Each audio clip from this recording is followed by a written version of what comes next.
말씀을 이렇게 주보에 이렇게 말씀이 올라와 있습니다. 성경 본문 있는데 마태복음 1장 16절과 누가복음 3장 23절 다 같이 읽겠습니다. 야곱은 마리아의 남편 요셉을 낳았으니 마리아에게서 그리스도라 칭하는 예수가 나시니라. 예수께서 가르치심을 시작하실 때에 30세쯤 되시니라. 사람들이 아는 대로 요셉의 아들이니 요셉의 위는 헬리오. 아멘.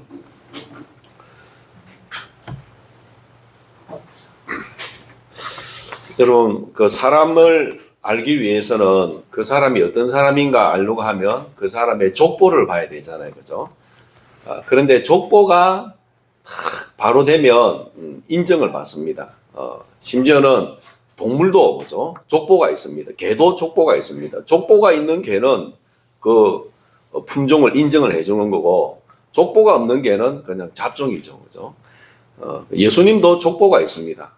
그런데 우리가 성경을 보면 족보가 많이 나오는데 마태복음에 보면 예수님의 족보가 나오고 누가복음에 보면 족보가 나옵니다.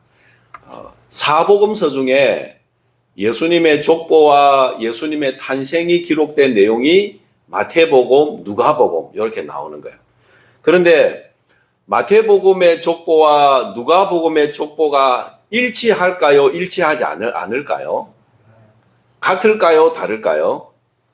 네, 보면 족보가 꼬입니다. 예수님 족보가 꼬여요. 마태복음의 족보가 있고 누가복음의 족보가 성경을 펴놓고 비교해 보면 서로 다른 거예요. 그래서 많이 헷갈려요. 왜 이렇게 다를까?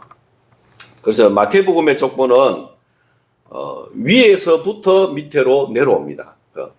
마태복음 1장 1절에 제일 먼저 나오는 사람이 누구죠? 아브라함과 다윗의 자손 예수 그리스도의 세계라 족보라 쭉 나옵니다. 근데 누가복음에 보면 예수님의 족보가 나오는데 밑에서 위로 올라갑니다. 예수님 아버지는 요셉이고 그 위는 헬리고 쭉 그렇게 올라가요. 그런데 어디에서 족보가 탁 달라지나 하면 두 군데에서 달라지는데 첫 번째는 다윗의 아들에서 족보가 달라집니다. 예수님의 족보로 해놓고는 한쪽에서는 다윗의 아들의 솔로몬을 가고 또 누가복음에서는 다윗의 아들 나단으로 가게 되죠.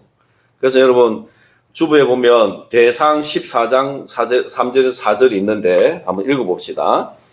다윗이 예루살렘에서 낳은 아들들의 이름은 사무아와 소박과 나단과 솔로몬과. 자, 다윗이 왕으로서 아내가 많았잖아요. 그래서 자식들이 많았는데 그 중에 족보에 나오는 인물이 나단과 솔로몬입니다. 나단과 솔로몬. 그래서 마태복음 1장 6절을 보면 다윗은 우리야의 아내에게서 누구를 낳습니까? 솔로몬을 낳죠.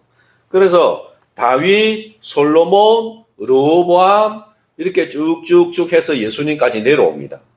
그런데 누가복음에 보면 예수님으로부터 위로 올라가는데 나단 그 위는 다윗 이렇게 되는 거예요. 그러니까 마태복음에서는 다윗의 아들 솔로몬의 족보고 누가복음에서는 다윗의 아들 나단의 족보라는 거죠. 그러니까 위에서부터 족보가 갈라진 거예요. 그런데 끝에 가면 예수님은 같잖아요. 왜 이렇게 갈라졌을까? 그죠? 분명한 거는 다윗과 나단의 족보로 이어지기 때문에 그 뒤에 나오는 사람 이름도 전부 다 다릅니다. 마태복음의 솔로몬의 아들과 누가복음의 나단의 아들들은 다 다릅니다.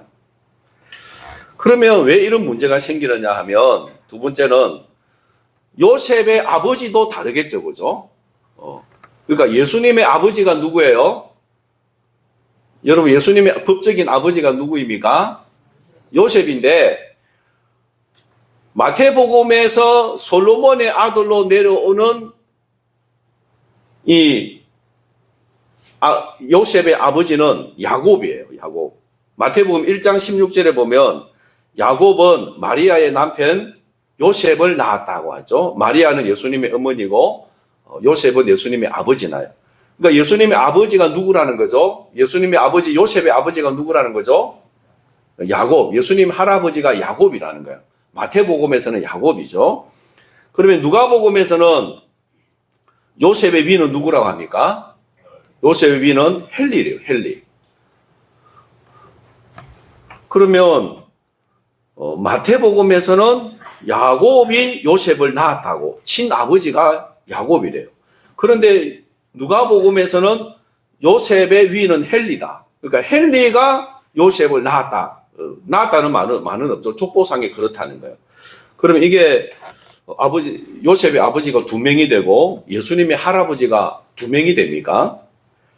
이게 무슨 문제냐 하면, 고대 전성에 보면 헬리의 아들은 없고, 헬리는 아들이 없고 딸만 있었대요. 그러니까 헬리가 아들이 없고 딸만 있는 거예요. 그 딸이, 큰 딸이 누구냐 하면 마리아. 그 다음에 또 다른, 그죠? 예수님의 그 이모도 있잖아요. 그죠? 사도 요한도 예수님의 사촌 동생이거든요. 그러니까 딸만 있지 성경에도 아들은 안 나와요. 그러면, 자, 여러분, 아들이 없고 딸만 있으면 이 집의 족보를 누구에게로 이어갈까요? 여자를 이름으로 올릴까요? 아니면 그 여자의 딸의 남편 사위를 이름으로 올릴까요? 예, 고대는 사위를 올리는 거예요. 사위를. 그래서 마리아의 아버지 헬리는 아들이 없고 딸만 있었다는 거예요. 그게 이제 성경은 안 오지만 고대 전성에 그렇게 나와요. 그러니까 마리아가 큰 딸이니까 요셉이 마리아하고 결혼을 하니까 그 헬리의 아들의 계보에 요셉이 올라간 거예요. 요셉이. 무슨 말씀인지 이해가 되시죠? 그죠? 그러니까 마태복음의 요셉의 아버지는 야곱. 이거는 친아버지예요. 근데 누가복음의 요셉의 아버지는 헬리. 이건 장인어른이라는 거예요. 장인어른. 그렇게 족보가 쭉 올라가 보면 이 누가복음에서 말하는 족보는 요셉의 족보가 아니고 사실은 마리아의 족보를 말하는 거겠죠. 마리아의 족보. 그래서 마리아의 족보를 쭉 올라가면 나단이 나오고 다윗이 나오는 거예요. 그 다음에 마태복음에서는 예수님의 족보를 올라가면 요셉이 나오고 그 위에는 솔로몬, 다윗 이렇게 나온다는 거죠. 그래서 마태는 요셉의 족보를, 누가는 마리아의 족보를 기록하고 있다는 거죠. 그러니까 족보가 서로 다르다는 거죠. 그런데 이 성경에서 말하고자 하는 게 뭐냐면 요셉이나 마리아는 다 다윗의 후손이라는 거죠. 다윗의 후손. 그러니까 하나님이 다윗에게 언약을 주셨는데 그 언약이 솔로몬을 통해서 요셉으로 내려오고 또 한쪽에서는 나단을 통해서 마리아에게 내려오고 이 두 사람이 결혼을 해가지고 예수님이 탄생했으니까 예수님은 다윗 언약의 계승자라는 거죠. 이해가 되십니까? 예, 이해가 안 되세요? 예. 성경을 읽다 보면 이게 굉장히 이해가 안 되고 헷갈리는 부분이에요. 마태복음과 누가복음의 족보를 읽어보면. 두 번째는 마태복음과 누가복음의 족보의 차이가 시작이 다르다는 거죠. 마태복음에서는 누구로부터 시작을 했습니까? 아브라함과 다윗의 자손 예수 그리스도의 계보. 그 다음에 아브라함부터 다윗까지 14대, 다윗부터 바벨론 포로로 잡혀가기까지 14대, 바벨론 포로에서 예수님까지 14대, 14를 나누었습니다. 그러면 진짜 아브라함부터 다윗까지 딱 14명이고 다윗부터 바벨론 포로로 잡혀갈 때까지 요시아 왕까지 딱 14명이었을까요? 아니면 더 많이 있었을까요? 네, 더 많이 있었습니다. 의도적으로 14명만 한 거예요. 그럼 왜 14를 했냐면 다윗의 히브리어 철자가 다윗의 철자를 숫자로 표현을 하면, 숫자로 합산을 하면 14가 나오는 거예요. 14. 그래서 14 맞춘 것은 이 14는 다윗을 표현하는 거예요. 다윗의 왕위가 계속 내려오고 있다는 거예요. 실제로 바벨론의 포로로 잡혀갔을 때는 왕이 없잖아요. 그죠? 왕이 죽잖아요. 왕이 없잖아요. 그렇지만 하나님이 다윗에게 언약을 했잖아요. 네 왕위가 영원할 것이라. 그래서 의도적으로 14를 해서 다윗의 왕위가 영원히 내려오고 있다, 정수되고 있다는 걸 보여주는 거죠. 그래서 예수님은 다윗의 후손으로, 아브라함의 후손으로 하나님의 나라를 건설하고 왕으로 오셨다. 예수님은 왕이시다라고 하는 것을 마태복음에서는 보여주고 있는 겁니다. 그 다음에 누가복음에서는 족보를 예수님으로부터 해서 위로 올라가잖아요. 그죠? 예수님, 요셉, 헨리, 누구 쭉 올라가다가 맨 마지막에 가기 전에 아담이 나오잖아요. 그 아담 위에 누가 또 나오죠? 아담 위는 누가 보면 하나님이라고 하잖아요. 하나님. 예수님의 족보의 끝은 하나님이에요. 하나님. 그래서 누가복음에서는 예수님은 하나님의 아들로서 온 인류의 구원자로 오신 분이다라고 이야기해주고 있는 거예요. 그러니까 마태복음의 이 저자는 레위 마태인데 유대인이에요. 유대인에게 예수님의 족보 이야기해주면서 예수님은 아브라함과 다윗에게 약속하신 그 언약의 성취자, 하나님의 나라의 왕으로 오신 왕이신 예수님이시다, 유대인의 왕이다라는 걸 강조하고 있고, 누가복음을 기록한 사람은 누구예요? 누가죠, 그죠? 누가는 유대인입니까? 이방인입니까? 이방인이잖아요. 이방인. 사도 바울과 선교 여행을 같이 다닌 이방인이에요. 드로아 출신이에요. 그러니까 이 기록 목적도 데오빌로라고 하는 로마 관리에게 설명해 주기 위해서 기록을 했어요. 이방인이 이해하기 쉽게. 그래서 예수님의 족보를 밑에서 위로 올라가면서 하나님의 아들 예수님이다. 예수님은 하나님입니다. 예수님은 하나님의 아들이다. 우리의 온 인류의 구원자이시다라고 소개해주고 있는 겁니다.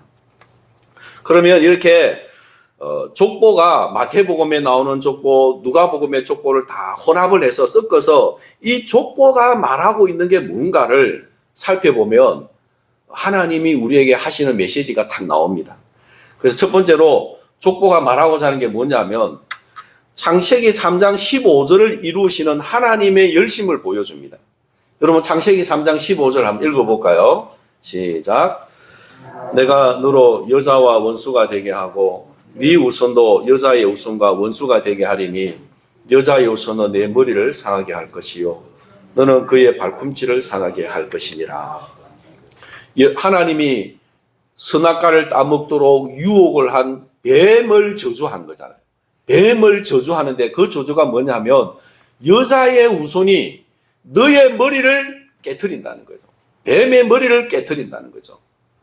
자, 여러분, 이 여자가 누구라고 했습니까? 여자가 누구죠? 또 지난주에 그 말씀 드렸더니 예, 예수님을 말하는 그 여자는 누구라고 하냐면 아담으로부터 쭉 내려오는 언약의 계승자들 말합니다. 그리고 신약에서는 아브라함을 말하는 거예요. 그 아브라함의 아들 다윗, 또 다윗의 그 자녀들 믿음의 계승자들을 말하는 거죠. 그리고 여자의 우선은 누구라는 거죠? 맨 마지막에 예수님이라는 거죠. 그러니까 하나님이 뱀의 머리를 깨트릴 여자의 후손을 약속을 했는데 이 여자의 후손이 오기까지 창세기에 아담으로부터 모든 족보를 기록을 하고 있는 거예요. 아담부터 노아까지 10대, 노아의 아들 셈으로부터 아브라함까지 10대, 20대 기록하고 마태복음에서 아브라함의 족보를 이어서 예수님까지 기록을 하고 있는 것은 하나님께서 이 언약을 하신 이후에 여자의 후손이 오시기까지 단 한순간도 쉬지 않고 이 여자를 보존해 오신 걸 말하는 거죠. 하나님의 열심히 이 여자를 보존해 주신 거예요. 그래서 마태복음에 보면 그죠? 기생 라합이 그 언약의 계보에 들어가고 그 다음에 룻이 들어가고 그 다음에 유다의 며느리 다말이 낳은 아들이 들어가고 이 여자들이 들어가는 것은 비정상적인 관계 속에서 태어났지만 이 여자들은 하나님의 그 언약을 계승하기 위해서 자기를 헌신한 거예요. 그래서 이 여자들의 이름이 들어가는 겁니다. 그러니까 하나님께서 각 시대마다 역사하셔서 이 여자가 끊이지 않도록 보존해 주신 거죠. 그래서 여러분 요한계시록 보면 12장에 여자가 나오잖아요. 그죠? 이 여자를 누가 죽이려고 합니까? 용이 죽이려고 하잖아요. 그죠? 용이 나와서 여자를 죽이려고 하고 여자가 아이를 낳으려고 하니까 이 아이는 장차 철장으로 만국을 다스릴 사내 아이인데 용이 그 아이가 태어나면 삼키려고 하잖아요. 그러니까 이 여자가 어디로 도망을 가냐면 광야로 도망을 가잖아요. 광야로. 광야에 가서 3년 반 동안 보호를 받는 거예요. 그래서 아담으로부터 예수님이 오시기까지 그 수많은 족보들은 시대마다 용으로부터 위협을 당하고 죽음의 위험을 당하지만 하나님은 광야에서 그들을 보호해 주신 거죠. 그리고 궁극적으로 예수님이 오신 겁니다. 그러니까 예수님이 오시기까지 하나님은 이 여자들을 하나님의 열심으로 지키고 보호해 주신 것입니다. 그러니까 이 하나님의 열심을 보여주는 거예요. 이 족보 이야기는 하나님의 열심을 보여주는데 그 열심은 어디에서 나오냐면 우리를 구원하시기 위한 하나님의 사랑에서 나옵니다. 요한복음 3장 16절을 한번 읽어봅시다. 하나님이 세상을 이처럼 사랑하사 독생자를 주셨으니 이는 그를 믿는 자마다 멸망하지 않고 영생을 얻게 하려 하심이라. 하나님이 우리를 사랑하셔서 뱀으로부터 우리를 해방시키기 위해서 우리를 이 죄와 사망의 권세로서 또 악한 정치 영들에 의해서 우리를 해방시키기 위해서 우리에게 예수님을 주시려고 그 예수님이 오시기까지 하나님은 여자들을 보호해 주시는 거예요. 아담을 보호해 주시고 노아를 그죠? 노아 홍수로부터 보호해 주시고 그 뒤에 아브라함을 보호해 주시고 다윗을 지켜 주시고 그 수많은 하나님의 여자들을 지키고 보호해 주시는 거예요. 그것은 단순히 그 한 사람만을 사랑해서 보호한 것이 아니고 오늘 우리를 구원하기 위해서 예수님을 보내주기 위해서 한 대도 끊이지 않고 그 대가 그 언약이 전수되어 내려오도록 하나님의 열심으로 보호해 주신 것입니다. 그래서 여러분 하나님이 우리를 어떻게 사랑하시는가요? 여러분 성경을 보면서 족보 이야기 놓으면 지겹잖아요. 그죠? 그 족보를 보면서 뭘 느껴야 되나요? 하나님이 나를 얼마나 사랑하시는가. 나를 죄에서 구원해 주실 예수님을 보내주기 위해서 이 수천 년에 걸쳐서 하나님은 그 족보를 끊이지 않고 대를 이어져 오셨다는 거죠. 언약의 정수가 이어지게 해 주셨다는 것입니다. 그것은 우리를 향한 하나님의 사랑을 보여주는 것입니다. 두 번째는 예수 그리스도가 유일한 구원자임을 보여줍니다. 여러분 성경에는 수많은 인물들이 나오는데 구약에는 대략 2600명이 나옵니다. 이름이 동명이인이 있고 또 이름이 이름이 두 개가 있고 해가지고 헷갈려가지고 정확하게 몇 명인지는 모르지만 대략적으로 2600명이 나옵니다. 신약에는 400명의 이름이 나옵니다. 그런데 이 둘이 합치면 3000명인데 이 3000명 중에 하나님이 우리에게 말씀하고자 하시는 것, 우리에게 보여주시고 우리에게 믿으라고 구원자로 주신 분이 누구인지를 우리가 어떻게 알 수 있나요? 다윗을 믿어야 됩니까? 아브라함을 믿어야 됩니까? 우리가 누구를 우리의 구원자로 믿어야 될지를 우리가 어떻게 알 수 있느냐 하면 족보를 통해 보여준다는 거죠. 족보. 여러분 족보는 뭐냐면 수천 년의 역사를 사람의 이름을 통해서 단숨에 역사를 정리합니다. 그리고 이 족보는 주인공을 찾아가는 거예요. 주인공이 나올 때까지 족보는 계속 이어지고 주인공이 딱 등장하고 나면 족보는 거기서 끝나는 거예요. 아멘이십니까? 예, 여러분 우리 마태복음 1장을 한번 펴봅시다. 마태복음 1장 1절 같이 한번 읽어봅시다. 아브라함과 다윗의 자손 예수 그리스도에게 보라. 그리고 아브라함 이삭을 낳고 누가 누구를 낳고 누가 누구를 낳고 나오다가 16절에 가니까 야곱은 마리아의 남편 요셉을 낳았으니 마리아에게서 그리스도라 칭하는 예수가 나시니라. 그리고 족보는 끝나는 거야. 구약부터 이어져 내려온 모든 족보는 여기서 끝납니다. 예수님 뒤에 예수님이 누구 낳았다 족보 없습니다. 누구 낳지도 않았지만 족보는 끝나는 거예요. 이건 하나님이 우리에게 누구를 보여주고 싶어 하는 거죠. 주인공이 누구라는 겁니까? 예수님이 주인공이라는 겁니다. 3000명의 인물 중에 주인공은 딱 한 사람입니다. 누구입니까? 예수 그리스도입니다. 사도행전 4장 12절 읽어봅시다. 다른 이로서는 주부에서입니다. 다른 이로서는 구원을 받을 수 없나니 천하 사람 중에 구원을 받을 만한 다른 이름을 우리에게 주신 일이 없음이라 하였더라. 구원 다른 이로서는 구원받을 수 없나니 천하 사람 중에 구원받을 만한 다른 이름을 우리에게 주신 이라. 오직 예수 그리스도이십니다. 세 번째는 역사의 가장 큰 분기점은 예수 그리스도이십니다.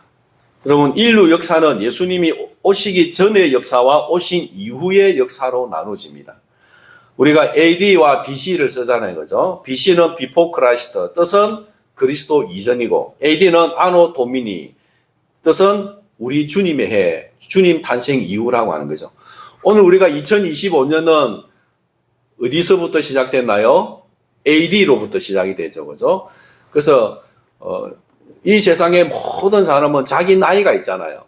그 나이를 먹고 된 그 기준이 어디서부터 오냐면 예수님 탄생을 1년으로 해가지고 우리의 출생 연도가 정해지고 나이가 있는 거잖아요. 그죠?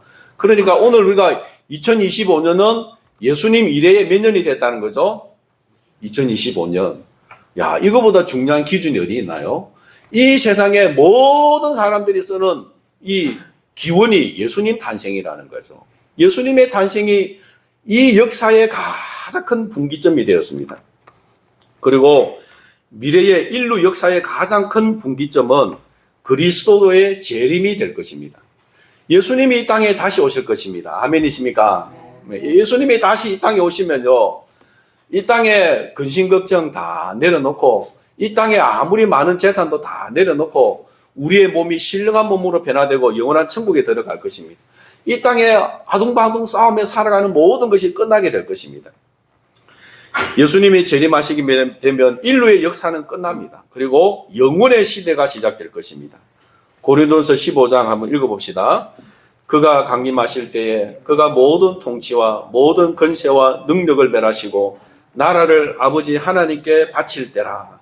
예수님이 이 땅에 강림하시면 이 세상의 모든 통치, 모든 권세와 능력, 이 세상의 정치, 국가 권력 다 주님이 멸해버리신대요. 그리고 나라를, 예수님이 하나님의 나라를 만들어서 아버지 하나님께 바친대요. 그러니까 예수님의 강림은 이 지구의 역사의 종말인 거죠. 그리고 영원한 새 하늘과 새 땅, 새 시대가 열어지고 영원으로 이어지는 것입니다. 예수님의 초림은 AD와 BC로 나누어졌다면 예수님의 재림은 이 땅과 영원의 세계로 나누어지게 될 것입니다. 그래서 여러분 성경을 잘 보시면 이 아담이 인류의 첫 사람인데 아담으로부터 예수님까지의 족보를 다 기록을 하고 있습니다. 놀라운 일이죠. 그죠? 그리고 예수님부터는 족보가 이제 끝나고 이 시대는 예수 그리스도만이 우리의 유일한 구원자임을 온 열방 가운데 알려주고 있습니다. 그리고 이제 때가 되면 예수님이 이 땅에 재림하시면 이 인류의 역사는 끝나고 우리는 영원한 천국에 들어가게 될 것입니다. 여러분, 우리가 이 땅에 살면서 누구를 가장 소중하게 여기고 붙잡아야 되겠습니까? 예, 누구를 붙잡아야 되겠죠? 예, 예수님 붙잡아야 되겠죠. 이전에 어떤 할머니에게 예수님 믿으라고 저희 형님 목사님이 예수님 믿어야 구원받는다고 수없이 이야기를 했어요. 근데 이분이 아팠어요. 아파갖고 누워있는데 같이 신방을 갔어요. 물어봤습니다. 할머니, 누구 믿어야 누구 믿어야 구원받는다고 했습니까? 나는 어쨌든지 목사님만 믿습니다. 목사님만 믿습니다. 예.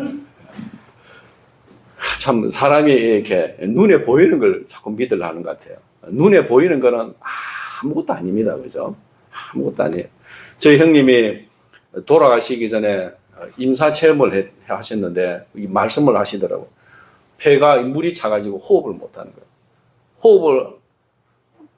우리는 숨은 저절로 쉬어지잖아요. 자율신경에서 저절로 쉬잖아요. 근데 폐가 물이 차버리면 호흡이 안 돼요. 내가 억지로 숨을 쉬어야 되는 거예요. 그러니까 잠을 못 주무신 거예요. 잠을. 너무너무 고통스러운 거예요.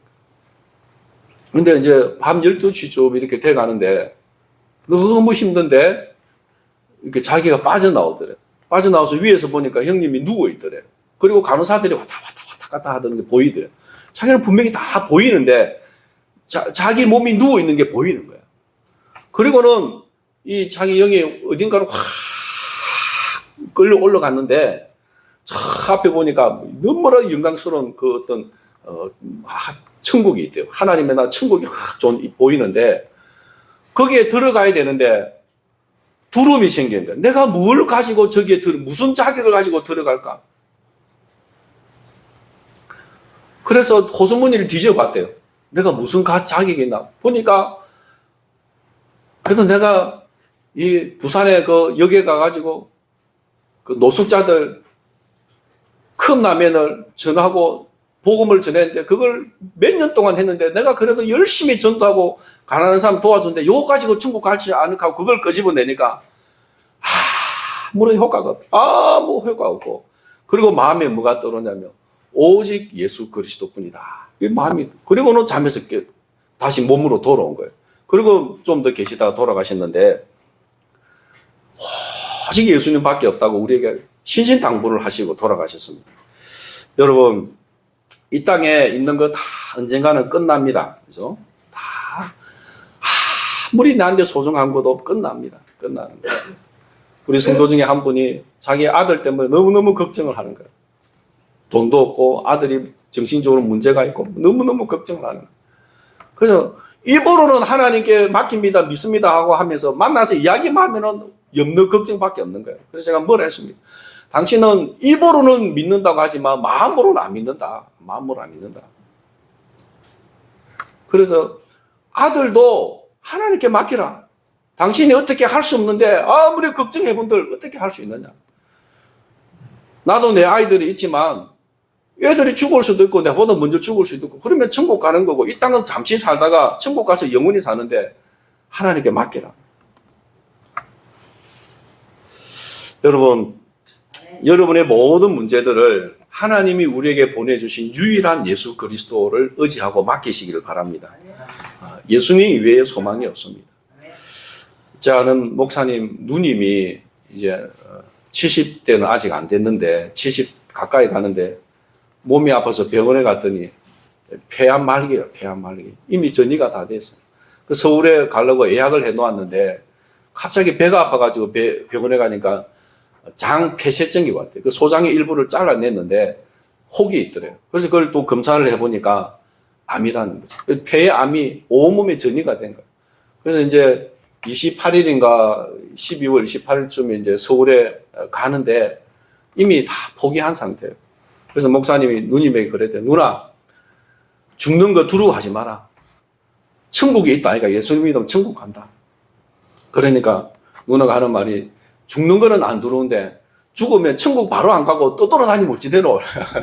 그래. 누나 걱정하지 마라. 또 돌아다니지 않고 죽으면 바로 천국 간다. 바로 천국 간다. 근데 목사님이 부모님이 어릴 때 이혼을 하고 아버지가 군인인데 술을 막 먹으면 자기들을 때리고 해갖고 자기 누나가 자기를 엄마처럼 자기를 보호해 주는 거예요. 그래서 누나에 대한 애정이 너무 많은데 말만 하면 눈물을 흘리는 거예요. 눈물을 흘리고. 근데 유일한 소망이 뭡니까? 죽음 앞에서 돈이 무슨 소용이 있고 가족이 나한테 뭘 해줄 수 있겠습니까? 사랑하지만 우리가 붙들고 의지할 분은 예수님밖에 없습니다. 그래서 하나님이 우리에게 이 예수님 보내주시려고 수천 년 동안 언약의 계승자로 여자들을 세우셨고 때가 되어서 예수님을 보내주셨습니다. 그 예수님을 오늘 성탄절을 맞이해서 다시 한 번 더 예수님만 붙들기를 바랍니다. 입으로는 생각으로 예수님 믿는다고 하면서 실제 삶의 현장에서는 예수님 의지 않고 세상의 염려, 돈이 우선이고 이 세상에 어떻게 살아갈까가 우선이지 않습니까? 이제 한 번 더 모든 걸 내려놓고 내가 죽어서 하나님 앞에 간다 생각할 때 붙잡을 수 있는 것은 예수님밖에 없습니다. 우리 계시록 11장 15절 한번 읽고 밑에까지 읽읍시다. 계시록 11장 15절. 일곱째 천사가 나팔을 불매 하늘에 큰 음성들이 나서 이르되 세상 나라가 우리 주와 그의 그리스도의 나라가 되어 그가 세세토록 왕노로 하시리로다 하니. 같이 읽읍시다.